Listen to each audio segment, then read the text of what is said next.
In the remote and often overlooked hills of eastern Kentucky, there is a tale that has mystified historians for almost 200 years. In the year 1834, Reverend Ezekiel Morrison, accompanied by his 9-year-old twin daughters Rebecca and Rachel, arrived at the secluded Baptist congregation of Pine Hollow. This community was so isolated that maps from that period scarcely acknowledged its existence. During their brief 3-day stay, events transpired that were meticulously detailed in the personal journal of Pastor William Phillips. This journal was unearthed in 1987 when the old church was torn down. The entries within describe occurrences with such precision and uncanny accuracy that modern psychologists have scrutinized them extensively. Yet none have been able to rationalize how 2 young children could possess knowledge that defied all logical explanation. The Morrison twins did not merely predict future happenings. They divulged secrets that had been hidden for years, spoke of people they had never encountered, and recounted tragedies that occurred long before their birth. Astonishingly, every detail they provided was proven to be true. This story is not for the faint-hearted, intended only for those willing to confront mysteries that challenge our fundamental understanding of reality. Before delving further into the Morrison case, it is worth considering how such phenomena could manifest. The story does not begin with the supernatural, but with something far more unsettling: the possibility that some human minds can access information in ways that science has yet to comprehend. In the Kentucky of 1834, a land straddling the divide between wilderness and civilization, communities like Pine Hollow existed in near isolation among the Cumberland foothills. This particular settlement was founded in 1818 by 3 families seeking religious freedom, far from the denominational disputes troubling larger towns. By the time the Morrison family arrived, Pine Hollow was home to barely 200 individuals, most related by blood or marriage, and all bound by the strict Baptist doctrine that dictated every aspect of their lives. The community revolved around a modest wooden church built by the settlers themselves using timber from the surrounding hills.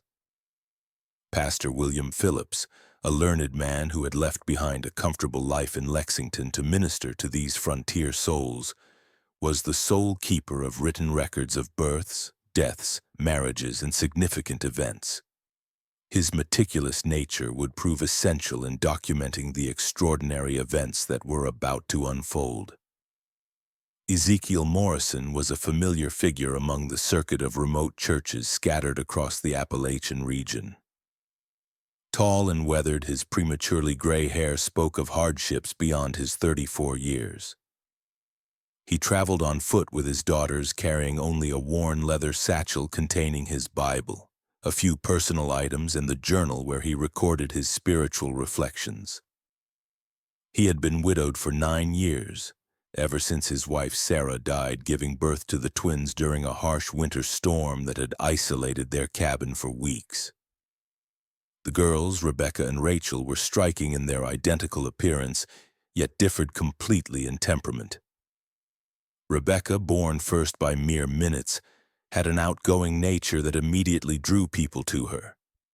Her smile was infectious, her laughter genuine, and she spoke with the confidence of someone much older. Rachel, quieter and more observant, often seemed to exist in her sister's shadow. Yet those who paid close attention noticed that she frequently began sentences that Rebecca would finish, or answered questions directed at her sister before Rebecca had a chance to respond. What made the Morrison family particularly noteworthy among circuit preachers was Ezekiel's reputation for bringing spiritual renewal to struggling congregations. Stories followed them from church to church, tales of backsliders returning to faith, communities resolving long-standing conflicts, and spiritual awakenings that persisted for years after their departure. Some attributed this to Ezekiel's fervent preaching, but those who observed more closely noted that the real changes often began after private conversations with the twins. The journey to Pine Hollow had been particularly arduous. Late autumn rains had turned the mountain paths into treacherous mud, and Ezekiel had been forced to carry Rachel for the final 5 miles when she developed a fever. They arrived at sunset on November 15th, 1834, just as Pastor Phillips was concluding evening prayers with the few congregants who attended weekday services. Phillips later wrote that his first impression of the family was one of profound weariness, not just physical but spiritual. Ezekiel's clothes were travel-worn and patched, his boots thin from countless miles on mountain paths. The girls clung closely to their father, Rachel still pale from her fever, and Rebecca's usual brightness dimmed by exhaustion.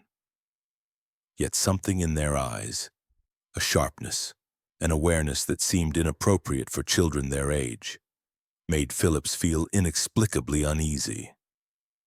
The congregation of Pine Hollow had extended hospitality to many traveling preachers over the years, but there was something different about the Morrisons from the very start.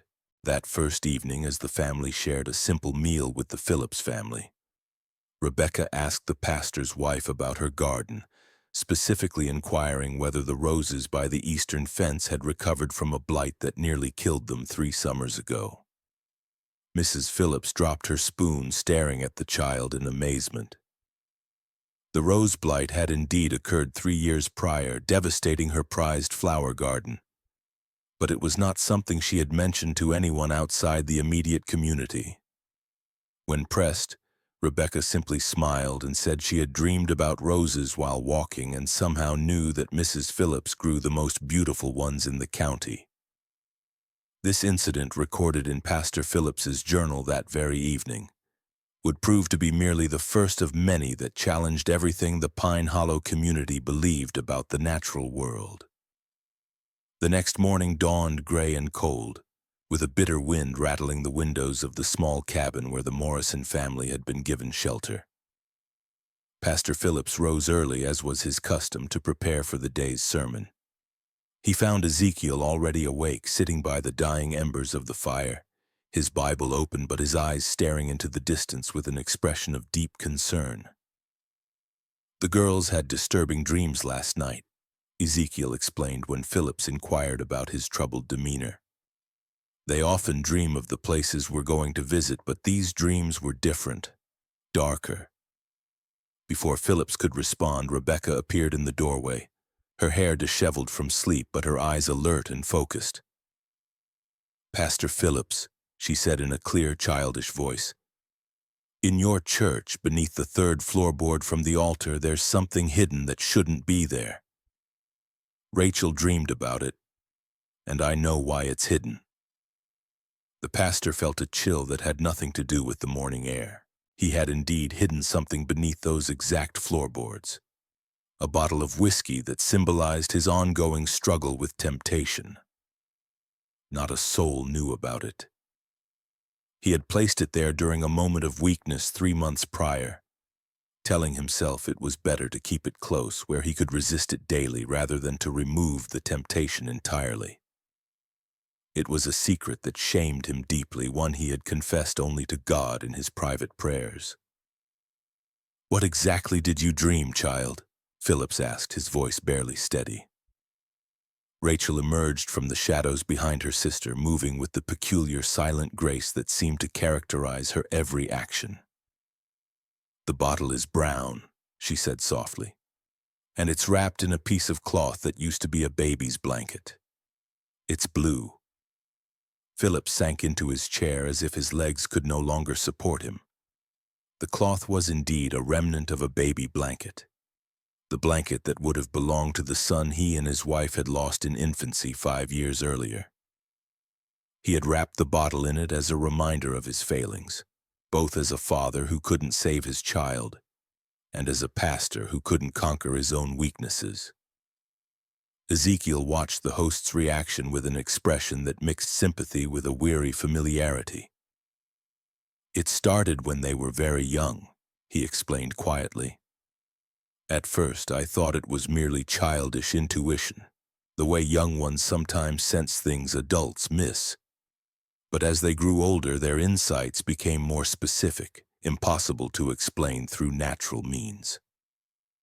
That Sunday's service would be remembered by every member of the Pine Hollow congregation for the rest of their lives.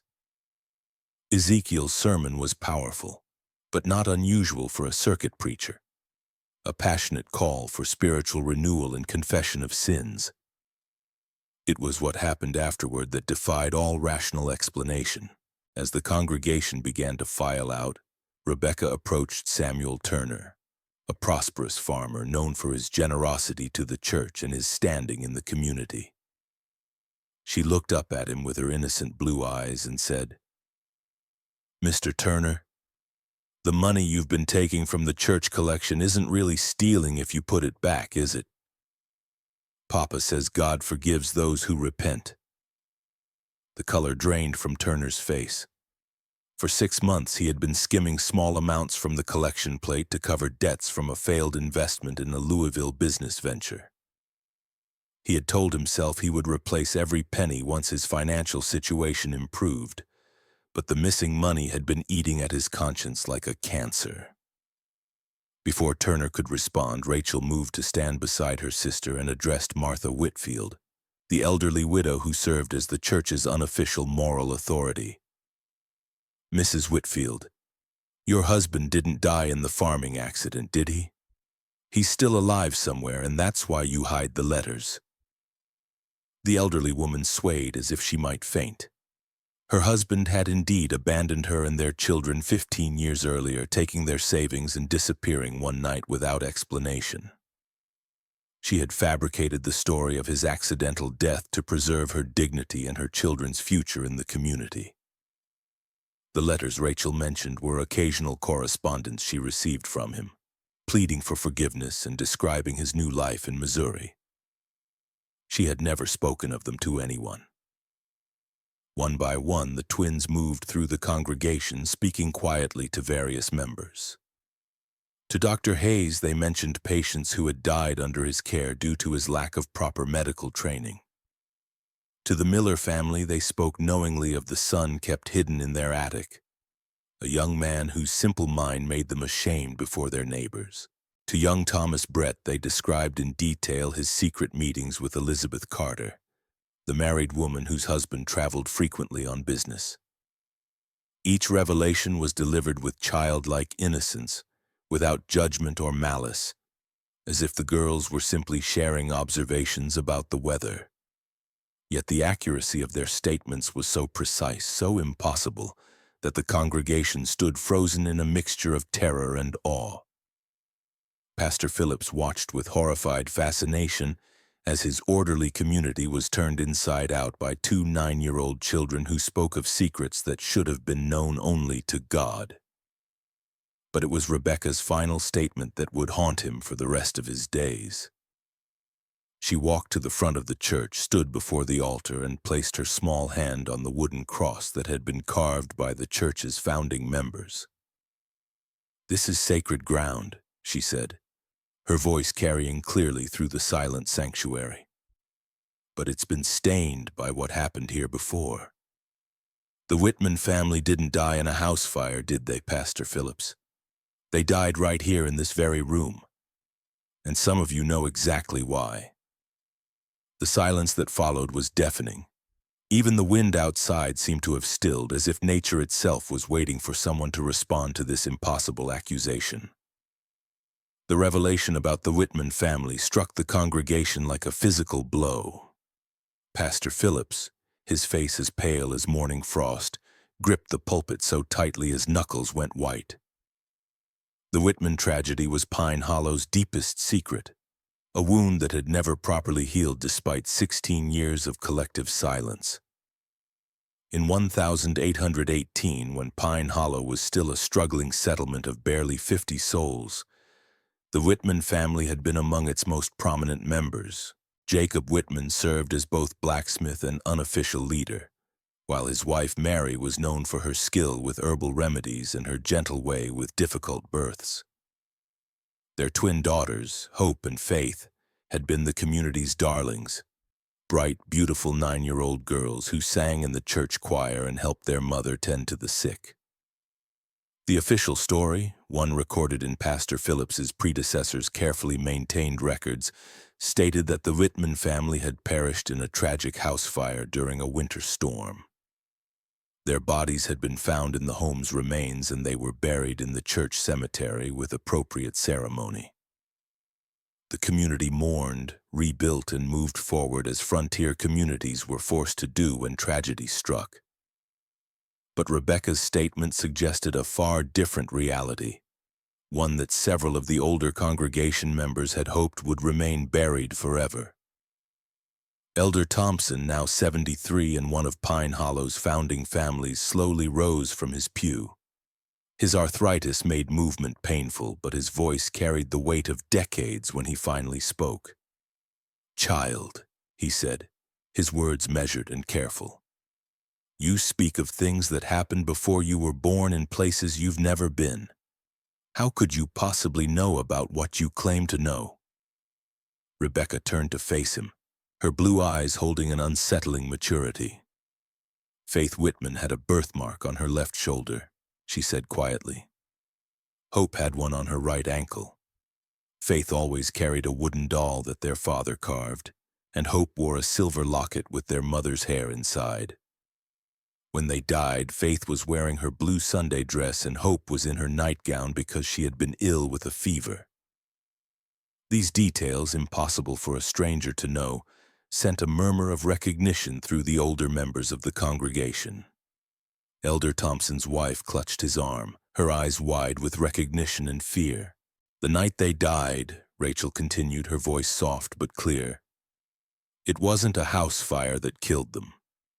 They came to the church seeking sanctuary because someone was hunting them. They hid behind the altar but were found anyway." The church had grown so quiet that the sound of breathing seemed unnaturally loud. Pastor Phillips found himself remembering fragments of conversations he had heard over the years. Whispered words that stopped when he entered a room. Meaningful glances between the older members when certain topics arose, and the way some families always left flowers at an unmarked spot in the cemetery. Samuel Turner, still shaken by the earlier revelation, if the Whitman family had indeed died in the church and their bodies had been secretly interred within its very foundations, then every service, every prayer, every moment of worship had taken place over their unmarked graves. Ezekiel Morrison had been standing silently throughout these revelations, his weathered face showing deep concern but no surprise. He had witnessed similar scenes in other communities, watched as his daughter's impossible knowledge unraveled carefully maintained lies and brought long-buried truths into the light. "Mr. Morrison," Pastor Phillips said, his voice strained, "how do your daughters know these things? What manner of gift allows them such insight?" Ezekiel was quiet for a long moment, studying the faces of the congregation before responding. "I've asked myself that question every day for years," he finally said. "Their mother, Sarah, claimed to have the second sight, the ability to sense things beyond normal perception. But what the girls experience goes far beyond anything Sarah ever demonstrated. They dream of places they've never seen, speak of people they've never met, know details about events that occurred before their birth." He paused, looking at his daughters with a mixture of love and profound sadness. "At first, I believed it was a blessing, a divine gift that would help me minister to troubled souls. But over the years, I've begun to wonder if it's something else entirely. The knowledge they possess, it comes with a cost. They carry the weight of everyone's secrets, everyone's pain. They know things children should never have to know." As if summoned by their father's words, the twins moved to stand together at the front of the church. For the first time since their arrival, they looked truly like the children they were, small, vulnerable, and overwhelmed by the adult world swirling around them. "We don't choose what we see," Rebecca said, her earlier confidence replaced by a weariness that seemed far too old for her young face. The dreams come whether we want them to or not. We see what was, what is, and sometimes what will be.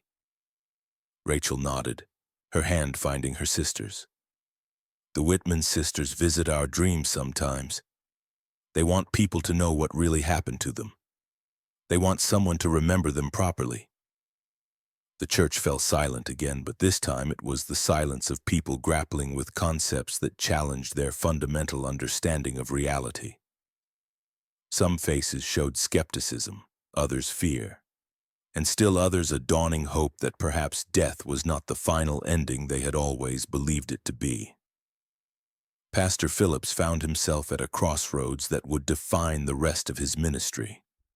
He could dismiss the twins' claims as childish fantasy or deliberate deception, preserving the community's carefully maintained stability.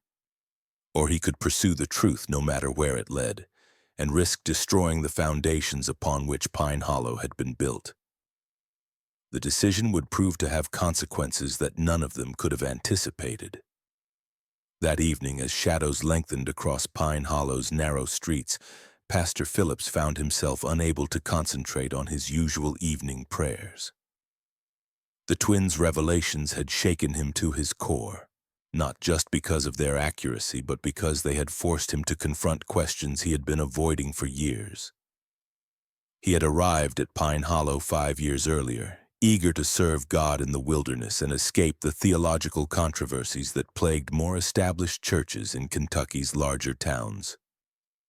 His predecessor, Pastor Moriah Hayes, had left behind meticulous records of births, deaths, and significant events, but Phillips had always noticed gaps in the documentation from the settlement's earliest years. The winter of 1818 in particular seemed oddly sparse in recorded details. There were entries about harsh weather, supply shortages, and the deaths of several elderly residents, but the Whitman family's tragedy was mentioned only briefly. Jacob Whitman, his wife Mary, and their twin daughters Hope and Faith perished in a house fire on the night of December 21st.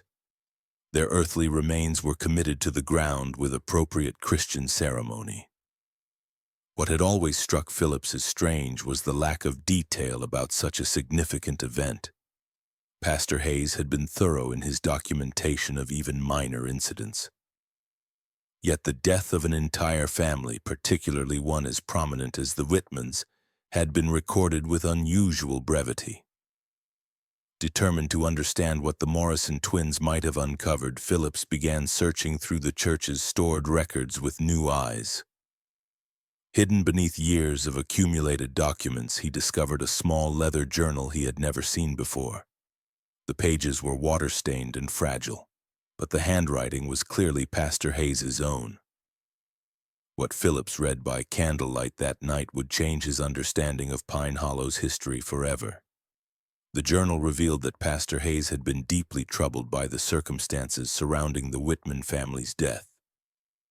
According to his private notes, Jacob Whitman had discovered something disturbing about certain members of the community, significant enough that he had demanded a public confession and reparation. The nature of the discovery wasn't clearly stated, but Hayes's entries suggested it involved financial impropriety and possibly worse.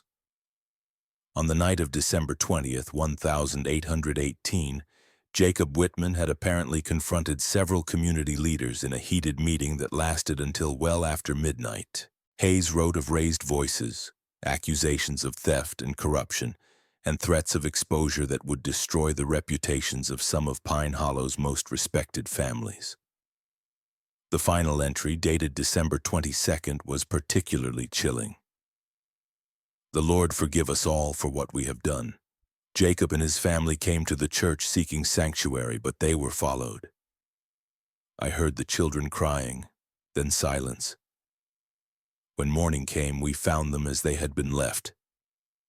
Elder Thompson and the others insisted we must protect the community's future, that the truth would destroy us all. I have agreed to their plan. May God have mercy on my soul. Philip set down the journal with trembling hands. The implications were staggering. The Whitman family hadn't died in a house fire at all. They had been murdered in the church itself, and the community's leaders had conspired to cover up the crime. But how could the Morrison twins possibly know details that had been hidden for 16 years? How could they describe the children's clothing, their personal belongings, their physical characteristics with such precision? His contemplation was interrupted by a soft knock at the door. Opening it, he found Rebecca standing in the moonlight, still wearing her simple dress but with her hair neatly braided as if she had been awake and preparing for something important. "Pastor Phillips," she said in her clear, childish voice, "you found Pastor Hayes's journal, didn't you? The one he hid behind a loose stone in the foundation." Phillips stared at her in amazement. He had indeed found the journal in exactly that location, guided by a subtle draft that had led him to discover the loose stone. "How did you know where to tell me to look?" he asked.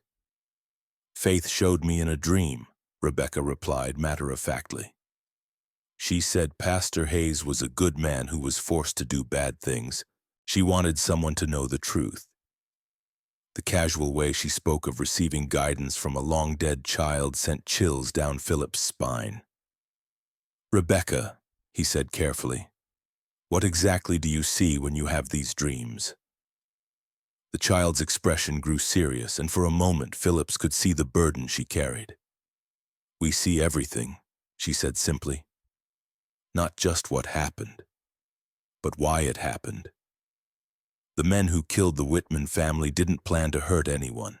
They just wanted Jacob to stay quiet about what he'd discovered." "And what had he discovered?"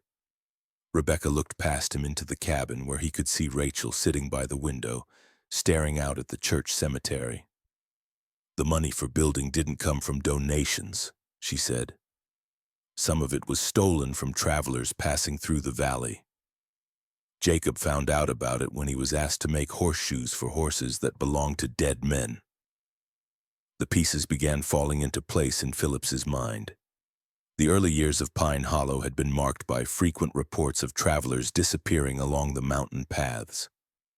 Officially, these disappearances had been attributed to natural dangers: bears, falls, exposure to harsh weather.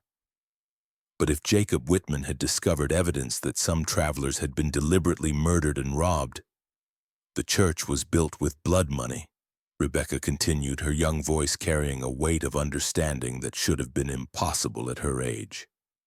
"That's why faith and hope can't rest. Their blood was spilled on ground that was already cursed."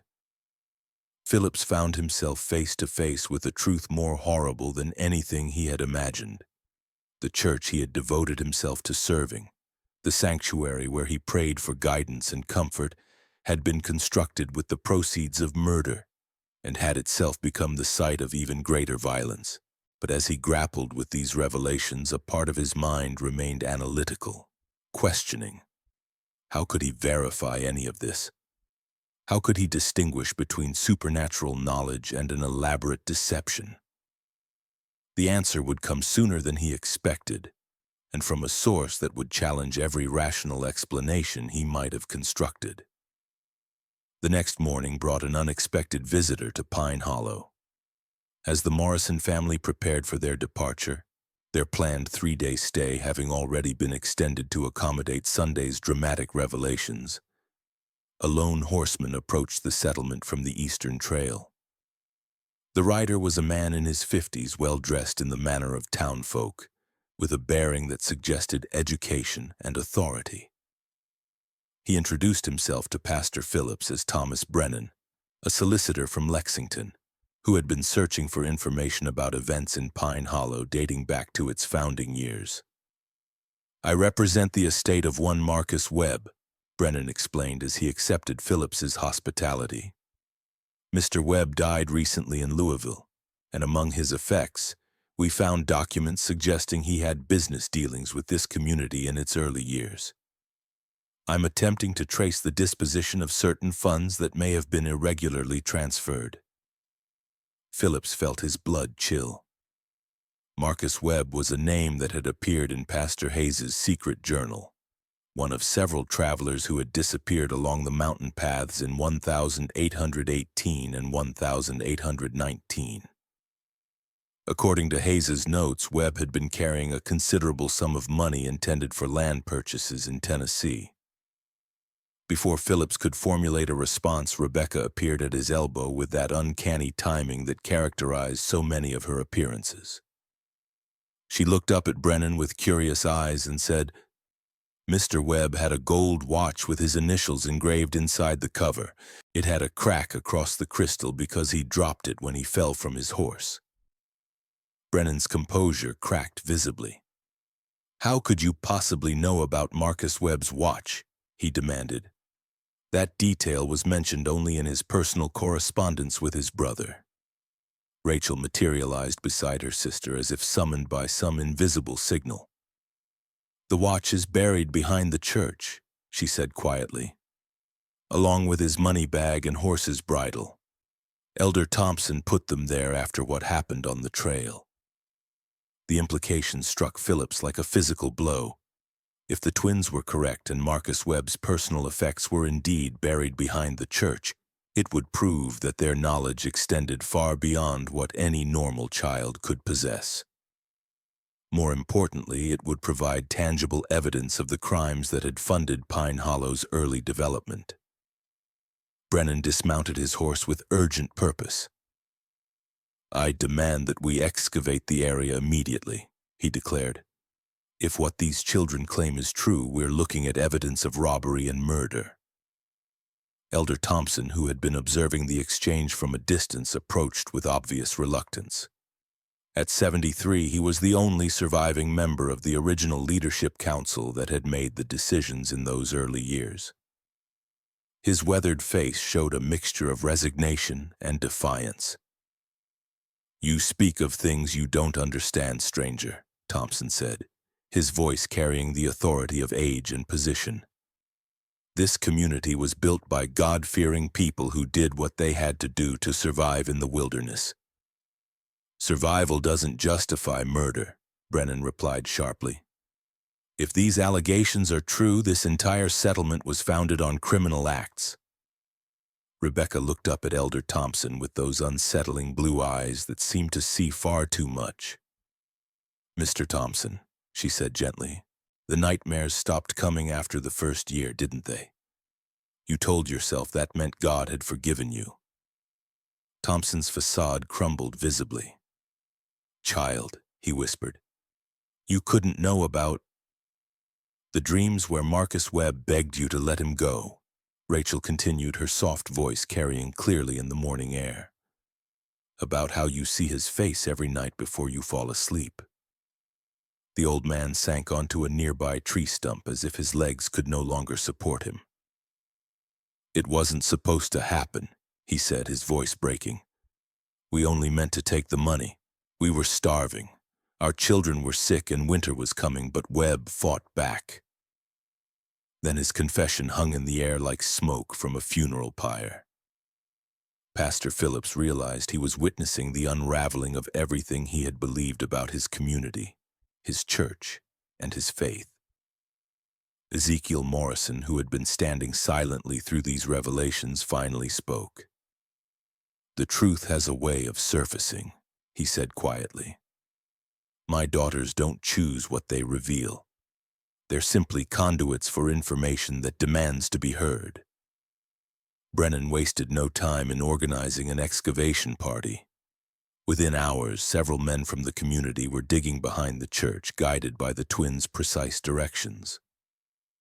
Pastor Phillips watched with growing dread, knowing that each shovelful of earth brought them closer to evidence that would destroy Pine Hollow's carefully constructed mythology. They didn't have to dig deep. 3 feet below the surface, their shovels struck something metallic. Carefully brushing away the soil, they uncovered a tarnished gold pocket watch. Its crystal was indeed cracked, as Rebecca had described. The initials MW were clearly visible inside the cover. Beside the watch lay a leather money bag, its contents long since deteriorated, but its presence undeniable. The horse's bridle, though rotted by years of burial, was still recognizable for what it had been. Brennan examined each item with the methodical precision of a man accustomed to building legal cases. "This watch matches the description in Marcus Webb's correspondence exactly," he announced. "The crack across the crystal, the engraving, even the unusual chain link. Everything is precisely as his brother described it." But it was Elder Thompson's reaction that provided the most damning confirmation. The old man stared at the recovered items with the expression of someone seeing ghosts, his lips moving in what might have been prayer or confession. "There were others," he said finally, his voice barely audible. "Webb wasn't the first, and he wasn't the last. The trail through these mountains was perfect for what we needed to do. Travelers came through regularly, usually alone, often carrying money for land deals or business ventures. The scope of the crimes was becoming clear. Pine Hollow hadn't been built through hard work and divine providence. It had been financed through a systematic campaign of robbery and murder that had lasted for years. But even as the evidence mounted, Phillips found himself grappling with questions that transcended the immediate crimes. How could the Morrison twins know details that no living person should possess?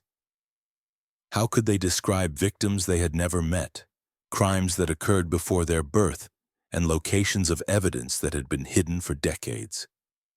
The answers would prove more disturbing than any rational explanation he might have constructed, and they would force him to confront the possibility that death was not the ending he had always believed it to be. As the sun set over Pine Hollow that evening, casting long shadows across the excavation site and the church cemetery beyond, Phillips realized that his community stood at a crossroads. The truth was finally emerging after 16 years of careful concealment, but with it came questions that challenged everything they had been taught to believe about justice, redemption, and the nature of reality itself. The Morrison twins stood together in the growing darkness, their small figures silhouetted against the church that had been built with blood money and consecrated in innocent blood. They seemed to be listening to something only they could hear, their faces turned toward the cemetery where so many secrets lay buried beneath unmarked graves.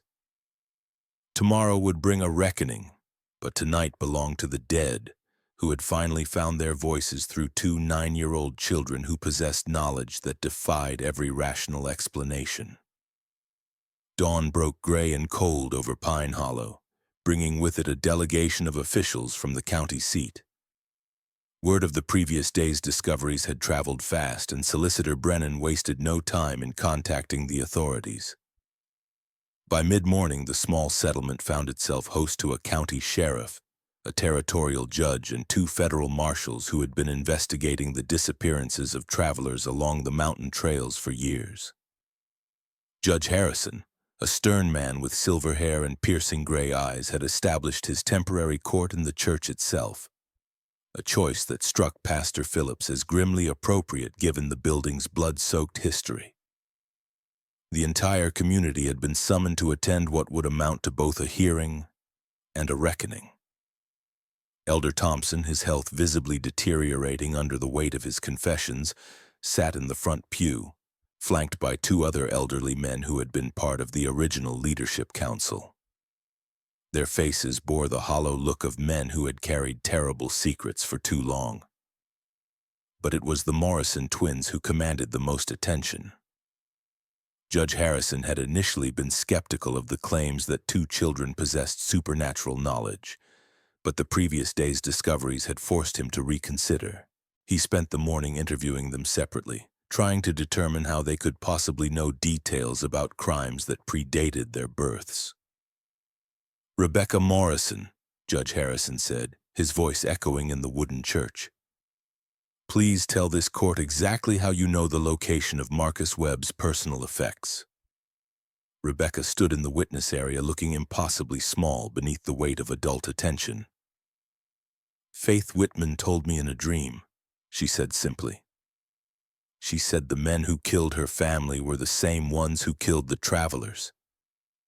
She wanted everyone to know the truth. And you, Rachel Morrison? The judge continued. How do you know details about events that occurred years before your birth? Rachel's voice was barely audible as she responded. The dreams come to both of us. We see what happened as if we were there.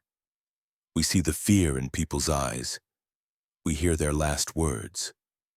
We feel their pain. Judge Harrison leaned forward in his chair. Are you claiming to communicate with the spirits of the dead? Ezekiel Morrison rose from his seat. Your Honor, if I may, my daughters have never claimed to understand their abilities. They simply report what they experience. I've witnessed them provide accurate information about dozens of communities we've visited. Information they couldn't possibly have obtained through normal means. Sheriff Mackenzie, a practical man more concerned with evidence than supernatural claims, addressed the twins directly. Can you tell us how many people were killed along these mountain trails? Rebecca and Rachel exchanged one of their meaningful glances before Rebecca answered. 11 men over 3 years. Most were traveling alone with money for land purchases or business ventures. One was a preacher like Papa, but he carried gold coins sewn into his saddle. The specificity of their answer sent murmurs through the assembled crowd. Rachel continued where her sister left off, their tag-team delivery as unsettling as always. The preacher's name was Samuel Collins. He was going to establish a new church in Tennessee. His horse was a bay mare with a white star on her forehead. Sheriff Mackenzie consulted a worn notebook he had pulled from his coat. His face grew pale as he found the entry he was looking for. Samuel Collins disappeared along this route in September of 1819, he confirmed. The description of his horse matches our records exactly. But it was what happened next that would shake everyone present to their very core. Elder Thompson, his hands trembling with age and guilt, struggled to his feet. Your Honor, he said, his voice cracking, I can bear this burden no longer. What these children say is true, every word of it. But there's something else. Something worse than the murders we committed. The church fell silent except for the sound of the wind through the loose boards and the distant cry of a hawk circling overhead. The Whitman family, Thompson continued, tears streaming down his weathered cheeks. They didn't just stumble upon evidence of our crimes. Jacob Whitman was my brother-in-law. I confided in him about what we were doing, thinking family loyalty would keep him quiet, but Jacob had a conscience stronger than his loyalty. Pastor Phillips felt the world tilting around him as Thompson's confession unfolded. Jacob threatened to expose us all unless we made restitution to the families of the dead. He said he would ride to Lexington himself and report our crimes to the territorial authorities. We couldn't let that happen. Too many families depended on what we had built here. Thompson's voice dropped to a whisper. On the night of December 21st, 1818, we followed the Whitman family to the church. Jacob had brought Mary and the twins here thinking sacred ground would protect them, but we were desperate men with everything to lose. Rebecca had grown very still during Thompson's confession, her young face pale but determined. Tell them about the babies, she said quietly. Thompson's composure cracked completely. Dear God, he sobbed, how could you know about the babies? Judge Harrison leaned forward intently. What babies? Explain yourself, man. Mary Whitman was with child when we killed her, Thompson said, the words seeming to tear from his throat. She was 8 months along with twins. The doctor said they might have lived if we had gotten help instead of... He couldn't finish the sentence. Rachel stepped forward, her soft voice carrying clearly through the stunned silence. That's why we can see everything so clearly. Faith and Hope Whitman weren't the only children who died that night. Their unborn sisters were with them, 4 souls crying out for justice. The theological implications of Rachel's statement sent shockwaves through the assembled crowd.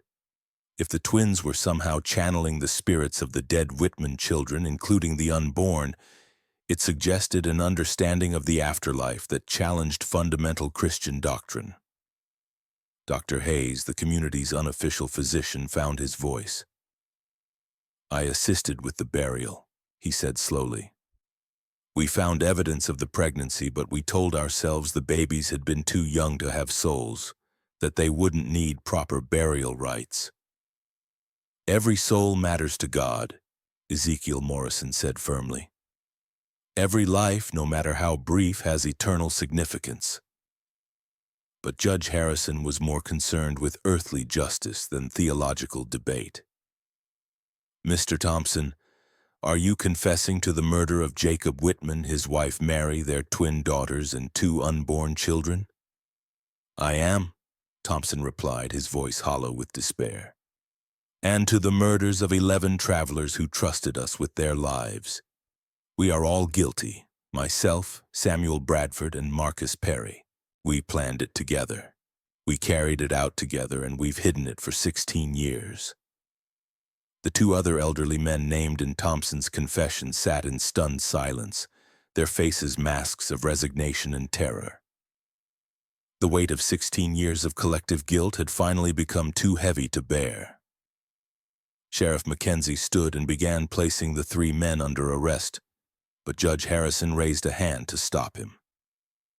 "Before we proceed with formal charges," the judge said, "I need to understand how these children could possibly know details that were never recorded, never spoken of, never shared outside the circle of perpetrators."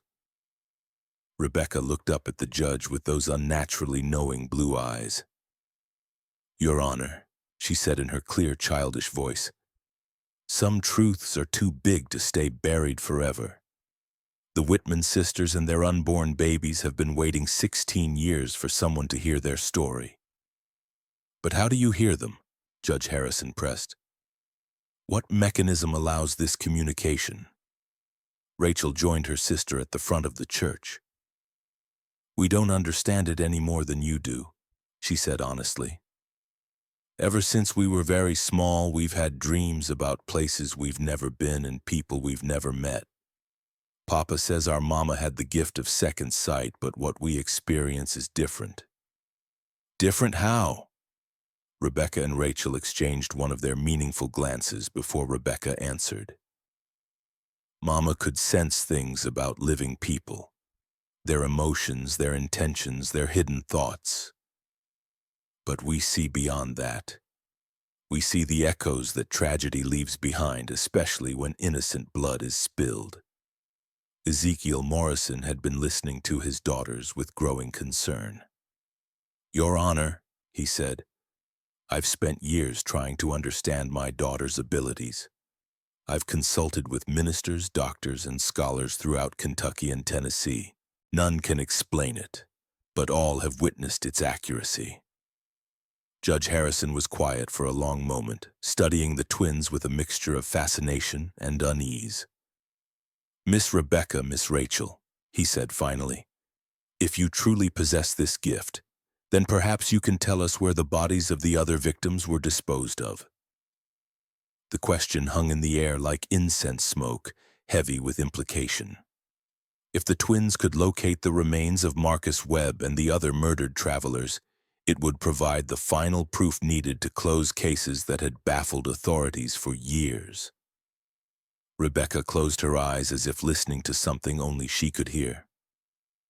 "Some are in the old mine shaft east of town," she said after a moment.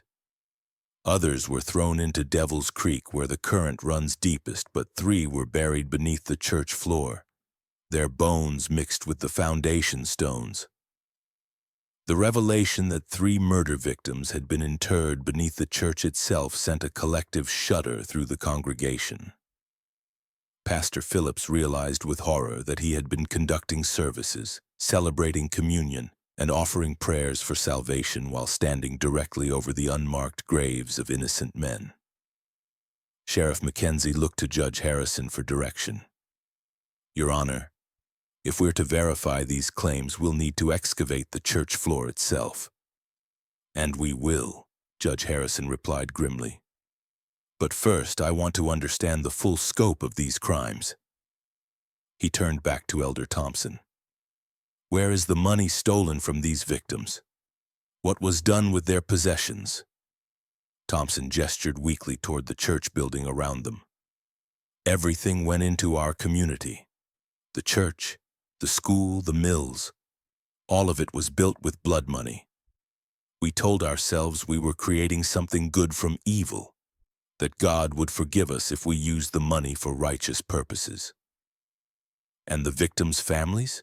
Judge Harrison asked. Did any of you consider the wives, the children, the parents who never learned what happened to their loved ones? It was Rachel who answered, her young voice carrying a weight of sadness that seemed inappropriate for her age. Marcus Webb had a wife named Elizabeth and 2 young sons. Samuel Collins was engaged to be married to a woman named Catherine, who waited for him until she died of consumption 3 years later. Most of the others had families who spent years wondering, hoping, grieving without closure. The specificity of her knowledge about the victims' personal lives was perhaps the most unsettling aspect of the entire ordeal. These weren't just names and dates. The twins spoke of the murdered men as if they had known them personally, as if they carried the weight of their unfulfilled dreams and abandoned responsibilities. Judge Harrison stood and addressed the assembled crowd. This court will recess while we conduct a thorough investigation of the claims made here today. Sheriff Mackenzie will coordinate the excavation of the church floor and the search of the locations identified by the Morrison children. Elder Thompson, Samuel Bradford, and Marcus Perry will remain in custody pending formal charges. As the 3 elderly men were led away in shackles, the congregation began to disperse in stunned silence. 16 years of carefully maintained lies had crumbled in a single morning, leaving the community to grapple with the knowledge that their entire foundation was built on murder and deceit. But for Pastor Phillips, the most disturbing questions remained unanswered. How could 2 9-year-old children possess knowledge that defied every natural law? What did their abilities suggest about the nature of death, the persistence of consciousness, and the possibility of communication between the living and the dead? The Morrison twins stood together in the emptying church, their small figures dwarfed by the magnitude of what they had revealed. They seemed tired, drained by the emotional weight of channeling so much pain and injustice. "Papa," Rebecca said quietly, "can we leave now? The voices are getting louder and it's hard to keep them all straight." Ezekiel Morrison gathered his daughters close, his weathered face showing deep concern for the burden they carried. "Soon," he promised. "But first, we need to help these people understand what you've shown them." As the sun reached its zenith over Pine Hollow, casting sharp shadows across the church cemetery and the excavation site behind the building, the community prepared for revelations that would challenge everything they thought they knew about justice, redemption, and the eternal consequences of earthly actions. The truth was finally emerging from 16 years of darkness, but with it came questions that would haunt everyone present for the rest of their lives. The excavation of Pine Hollow's church floor took 3 days. Working methodically under Judge Harrison's supervision, Sheriff Mackenzie's team removed the wooden planks and began carefully digging through the packed earth beneath. What they found confirmed the Morrison twins' claims with chilling accuracy. 3 complete skeletons lay buried beneath the sanctuary, their bones indeed mixed with the foundation stones as Rebecca had described. Personal effects found with the remains matched descriptions from missing person reports dating back to 1818 and 1819. A gold ring bearing the initials J.P. belonged to Joshua Patterson, a land surveyor who had disappeared while mapping territorial boundaries. A silver-handled knife was identified as belonging to William Morse, a merchant whose family had searched for him across 3 states. But it was the third set of remains that provided the most disturbing confirmation of the twins' impossible knowledge. Wrapped around the skeleton's neck was a distinctive copper cross that had been described in great detail by the family of Robert Chen, a traveling minister who had vanished while carrying donation money for a new church in Tennessee. As each piece of evidence was carefully catalogued, the scope of Pine Hollow's crimes became undeniably clear. This had not been a single act of desperate violence, but a calculated campaign of murder and robbery that had lasted for years. Judge Harrison, his silver hair seeming to have gained more gray during the investigation, addressed the reassembled community on the 4th day. "The evidence before this court is overwhelming," he announced. 11 men were murdered along these mountain trails between 1818 and 1820. Their killers used the stolen money to build this settlement, then compounded their crimes by murdering the Whitman family to protect their secret. Elder Thompson, Samuel Bradford, and Marcus Perry stood before the judge in shackles, their faces showing the hollow exhaustion of men who had carried unbearable guilt for too long. At their advanced ages, they knew they would never live to see freedom again. "The most disturbing aspect of these crimes," Judge Harrison continued, "is not their brutality but their calculated nature. These men didn't kill in passion or desperation. They created a systematic method for identifying and murdering travelers, then used their victims' money to build what they presented as a godly community." Pastor Phillips listened to the judge's words with a growing sense of spiritual crisis. Everything he had devoted himself to, serving the church, the community, the shared faith that bound them together, had been built on a foundation of innocent blood. How could he continue to minister in a place so thoroughly corrupted by evil? But it was the Morrison twins who provided the most profound insight into the spiritual implications of Pine Hollow's crimes. "Judge Harrison," Rebecca said, her clear voice carrying easily through the packed church, "may we speak about forgiveness?" The judge looked down at the 9-year-old girl with a mixture of amazement and respect. After 3 days of witnessing her impossible knowledge proved accurate in every detail, he had learned to listen carefully to anything she said. "Of course, child. What would you like to say?" Rebecca and Rachel moved to stand together at the front of the church beneath the wooden cross that had presided over 16 years of collective deception. "The Whitman sisters want everyone to know that they forgive the men who killed them," Rebecca said. "They understand that fear makes people do terrible things." Rachel continued the thought as she so often did. "But forgiveness doesn't erase consequences. The men who committed these crimes must face earthly justice, and the community must find a way to make things right with the families of the victims." Judge Harrison nodded solemnly. "The court agrees with that assessment. Elder Thompson, Samuel Bradford, and Marcus Perry will face trial for multiple counts of murder and robbery. But what of the community itself, the church and buildings constructed with stolen money?" It was Ezekiel Morrison who answered, his weathered face reflecting deep thought. "Your Honor, in Scripture we find that the sins of the fathers need not be visited upon the children. If the children choose righteousness over convenience, this community can be redeemed, but only through confession, restitution, and genuine repentance." Pastor Phillips found his voice for the first time since the investigation began. "The church building itself must be consecrated anew," he said firmly. "We'll remove and properly bury the remains found beneath the floor. We'll identify and compensate the victims' families to the extent possible, and we'll establish a memorial to ensure these crimes are never forgotten." Solicitor Brennan, who had been documenting everything for his legal records, looked up from his notes. "The Marcus Webb estate alone is entitled to significant restitution. His brother has authorized me to pursue full recovery of the stolen funds plus damages for 16 years of family anguish." Elder Thompson, despite his shackles and failing health, managed to speak. "The money is gone," he said quietly.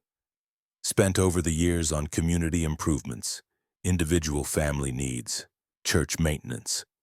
We have nothing left to give." "Then the community itself bears responsibility," Judge Harrison declared. "The buildings constructed with stolen money will be sold, and the proceeds distributed to the victims' families as partial restitution. Pine Hollow will effectively cease to exist as a settlement."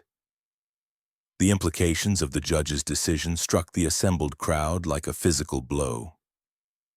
Families who had spent 16 years building their lives in Pine Hollow would lose their homes, their church, their entire community structure. Children would be uprooted, elderly residents displaced, a generation of stability destroyed by the crimes of their leaders. But it was Rebecca Morrison who provided the most chilling final revelation. "Judge Harrison," she said, her young voice carrying an authority that seemed impossible at her age. "There's something else you need to know about Pine Hollow. The crimes didn't stop in 1820. The church fell silent except for the sound of the wind through the loose boards and the distant thunder of an approaching storm. "What do you mean, child?" Judge Harrison asked, though his tone suggested he wasn't sure he wanted to know the answer. Rachel stepped forward to stand beside her sister. "The mine shaft where some of the bodies were thrown. It's not just a place where old crimes are hidden. People are still disappearing along these mountain trails." Sheriff Mackenzie straightened in his chair. "Are you saying these murders have continued?" "Not the same people," Rebecca clarified. "Most of the original killers are too old now, but others learned from their example. The techniques, the locations, the methods of disposing of evidence. Knowledge like that doesn't die with its creators." The implications of her statement sent shockwaves through the assembled crowd. If the twins were correct, Pine Hollow's crimes had spawned a tradition of violence that persisted for decades, claiming additional victims whose disappearances had been attributed to natural dangers. Judge Harrison rose from his chair, his face grim with determination. "Sheriff Mackenzie, we'll need to expand our investigation immediately. If there are more recent crimes connected to this location, we must uncover them all." As the legal proceedings continued around them, the Morrison twins stood quietly together, their impossible burden finally lifted after 3 days of revelation and testimony. They had served as voices for the dead, conduits for justice denied, instruments of truth that could no longer be suppressed. Ezekiel Morrison gathered his daughters close, his weathered face showing deep relief mixed with concern for what lay ahead. "Are you ready to leave this place?" he asked gently. Rebecca looked around the church one final time, her blue eyes taking in the wooden walls, the simple cross, the faces of people whose lives had been forever changed by her testimony. "The voices are quieter now," she said softly. "Faith and hope can rest." Rachel nodded, her hand finding her sister's. "But there will be other places, other voices, Papa. Why do we have to carry all this sadness?" Ezekiel knelt down to his daughter's level, his eyes bright with unshed tears. "I don't know, little ones, but I believe God gives special burdens only to those strong enough to bear them. Perhaps your gift, whatever it is, serves a purpose larger than any of us can understand."